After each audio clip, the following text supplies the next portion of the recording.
பள்ளி மாணவர்களுக்கான பாடத்திட்டங்களை NCERT என்ற கவுன்சில் தான் தயாரிக்கிறாங்க. இதுல இந்த ஆண்டு வெளியான பாடத்திட்டத்தில் மேற்கொள்ளப்பட்ட திருத்தங்கள் சர்ச்சையாக இருக்கு. அயோத்தி பற்றிய பாடம் பாதியா குறைக்கப்பட்டது, பழைய பாடப்புத்தகத்துல இருந்த வாக்கியங்களுக்கு பதில் புதிதா சில வாக்கியங்களை சேர்த்ததுன்னு NCERT மேல விமர்சனங்கள் எழுந்திருக்கு.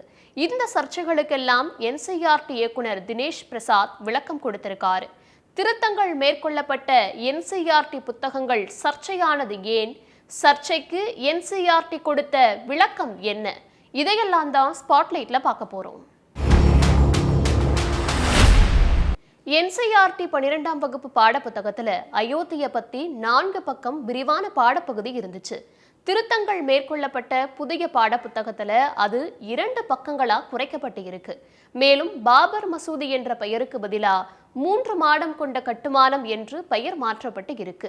அது தவிர சோம்நாத் பகுதியில இருந்து அயோத்தி வர பாஜக மேற்கொண்ட ரத யாத்திரை, கர சேவர்களோட செயல்பாடுகள், பாபர் மசூதி இடிக்கும் போது நடந்த கலவரங்கள், அதனைத் தொடர்ந்து பாஜக ஆளும் மாநிலங்கள்ல கொண்டு வரப்பட்ட ஜனாதிபதி ஆட்சி, அப்போது அயோத்தியில நடந்த நிகழ்வுக்கு பாஜக தெரிவித்த வருத்தம் உள்ளிட்டவைகள் பாடப்புத்தகத்துல இடம்பெற்று இருந்த நிலையில அந்த பகுதிகள் எல்லாம் நீக்கப்பட்டு இருக்கிறதா சொல்லப்பட்டிருக்கு. மேலும் 16ஆம் நூற்றாண்டில் முகாலய மன்னர் பாபரால் பாபர் மசூதி கட்டப்பட்டது என்ற வாக்கியத்தை நீக்கிவிட்டு 1528இல் ராமர் பிறந்த இடத்தில் 3 மாடம் கொண்ட கட்டுமானத்தை கட்டியதாகவும் சேர்க்கப்பட்டிருக்கு. 2019 அயோத்தி வழக்குல உச்ச நீதிமன்றத்தோட தீர்ப்பும் திருத்தங்கள் மேற்கொள்ளப்பட்ட புத்தகத்துல சேர்க்கப்பட்டு இருக்கு. குஜராத் கலவரம் பற்றிய பகுதிகளும் முகாலய மன்னர்களான அக்பர், ஹுமாயூன், ஷாஜகான், அவுரங்கசீப், ஜஹாங்கீர் ஆகியோரோட 2 பக்க குறிப்புகள் நீக்கப்பட்டிருக்கு. பள்ளிகள்ல வன்முறை பற்றிய பாடங்கள் படிச்சா மாணவர்களை வன்முறை மனநிலை மற்றும் மனச்சோர்வு கொண்ட மனிதர்களா மாற்றும்னு விளக்கம் அளிச்சிருக்கும் NCERT இயக்குனர் தினேஷ் பிரசாத், மாணவர்கள் வளர்ந்த பிறகு அப்போது என்ன நடந்தது என்பதை பற்றி அவங்களே தெரிஞ்சுக்குவாங்க, நேர்மறையான குடிமக்களை உருவாக்கவே பாடப்புத்தகங்கள் தயாரிக்கப்படுதுன்னு சொல்லியிருக்காரு.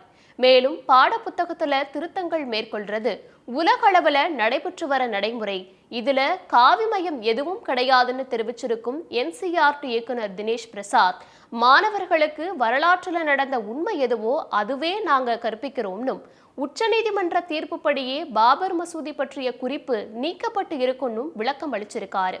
வரலாற்றில் நடந்த உண்மையை கற்பிக்கணும்னு NCERT சொல்றப்போ வரலாறை மாத்தி சொல்றதை ஏற்க முடியாதுன்னு காங்கிரஸ் தரப்புல இருந்து எதிர்ப்பை பதிவு செஞ்சிருக்காங்க.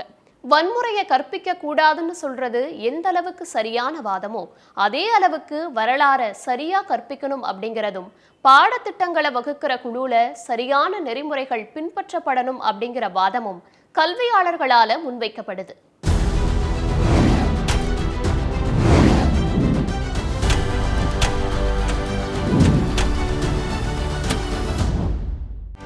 செய்திகளை உடனுக்குடனும் துல்லியமாகவும் தெரிந்து கொள்ள சப்ஸ்கிரைப் பண்ணுங்க.